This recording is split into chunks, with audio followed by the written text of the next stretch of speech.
Hello दोस्तों, स्वागत है आपका हमारे YouTube channel Hindi boy story में। मेरा नाम करण है। दिल्ली की एक बड़ी कंस्ट्रक्शन कंपनी का मैं मैनेजर डायरेक्टर हूँ।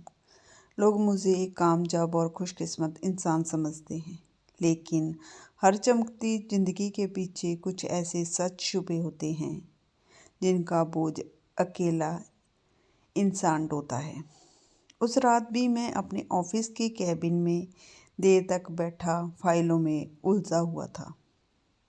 तभी दरवाजे पर हल्की सी दस्तक हुई और मेरी मैनेजर रोहन अंदर आई। उन्होंने घड़ी की तरफ इशारा करते हुए कहा कि सर, रात के 10:30 बज चुके हैं। पूरा स्टाफ जा चुका है। क्या आप घर नहीं जाएंगी? मैंने एक पल के लिए घड़ी देखी और फिर जैसे बिजली सी कौंधी। मुझे याद आया कि आज मेरी पत्नी काव्या के साथ बाहर डिनर का प्लान था। मैं कुर्सी से उठते हुए माथे पर हाथ मारकर बोला कि आज तो मैं गया। काव्या बहुत नाराज़ होगी। रोहन हल्का सा मुस्कुराए और बोले कि जल्द जाइए सर, वरना सच में मुश्किल हो जाएगी। मैं फाइलें समेटकर फौरन लिफ्ट में बैठ गया, इस बात से बिल्कुल अनजान कि मेरी ज़िंदगी एक ऐसे मोड़ पर खड़ी है जहाँ से लौटना आसान नहीं होगा।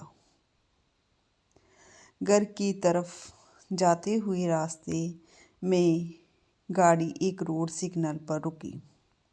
ठंडी रात थी, सड़क लगभग सुनसान थी।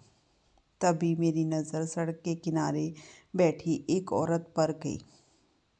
सर पर गंदी सी चादर ओढ़े वह चुपचाप बैठी थी। ना कोई आवाज़, ना हाथ फैलाना, बस खामोशी। ना जाने क्या उस एक पल में मेरा दिल अजीब सी बेचैनी से भर गया। सिग्नल खुला और पीछे से हॉर्न बजने लगे। मैं गाड़ी आगे बढ़ा गया, लेकिन मेरा दिमाग वहीं अटका रह गया। घर पहुंचा तो काव्या पहले से नाराज़ बैठी थी। थोड़ी नोकझोंक हुई। फिर मैं किसी तरह उसे मनाकर डिनर के लिए ले गया। रेस्टोरेंट में बैठे बैठे अचानक मेरी आंखों के सामने अंधेरा सा छा गया और मैं वही बेहोश हो गया। जब होश आया तो मैं अस्पताल के बिस्तर पर था। डॉक्टर बार बार मुझसे पूछ रहे थे कि मैं किस बात का तनाव ले रहा हूँ, लेकिन मेरे दिमाग में बस वही चादर वाली औरत घूम रही थी। उस रात किसी तरह अस्पताल से छुट्टी मिली और घर लौट आई। अगली सुबह ना जाने क्यों दिल में एक बेचैनी थी। ऑफिस जाते वक्त मैंने जानबूझकर उसी रास्ते से गाड़ी निकाली। वही औरत आज भी वहीं बैठी थी। मैंने गाड़ी रोकी, पास की दुकान से खाना लिया और उसके पास जाकर बड़े सम्मान से नमस्ते की और खाना उसके सामने रख दिया। उसने मेरी तरफ देखा तक नहीं और मुंह फेर लिया। मुझे बुरा लगा, लेकिन मैं चुपचाप वापस चला गया। अगले दिन फिर मैं रोज़ उसे खाना देने लगा, लेकिन हर बार वही बेरुखी। ना आशीर्वाद, ना एक शब्द। फिर भी वह खाना खा लेती थी और उसे खाते देख मुझे अजीब सा सुकून मिलता था, जैसे मेरा दिल किसी अधूरे रिश्ते को पहचान रहा हो। Hindi boy story. एक दिन सब्र टूट गया।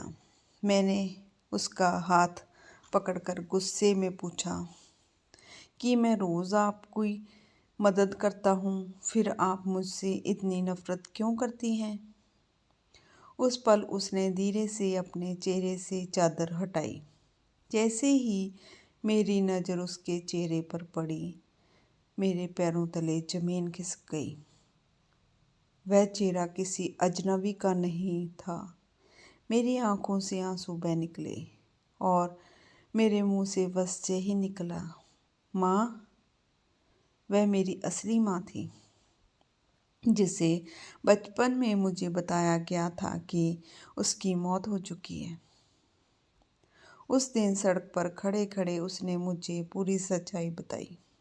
कैसे मेरे पिता ने ज़बरदस्ती की शादी की थी, कैसे उसे तलाक देकर मुझसे अलग कर दिया गया, और कैसे सालों तक उसने सड़कों पर गुमनाम जिंदगी गुजारी। मैं उसे उसी वक्त अपने घर ले आया। काव्या ने बिना एक सवाल किए उसे माँ का दर्जा दिया। जब मेरे पिता को सच पता चला तो घर में तूफान आ गया। झगड़े हुए, पुराने जख्म खुले, लेकिन जब पिता बीमार पड़े और अस्पताल पहुंचे तो सारी नफरत पिघलने लगी। मेरी माँ ने उन्हें माफ़ कर दिया और पहली बार मुझे महसूस हुआ कि टूटे रिश्ते सच में जुड़ सकते हैं। आज मेरी माँ आंगन में तुलसी को पानी देती है।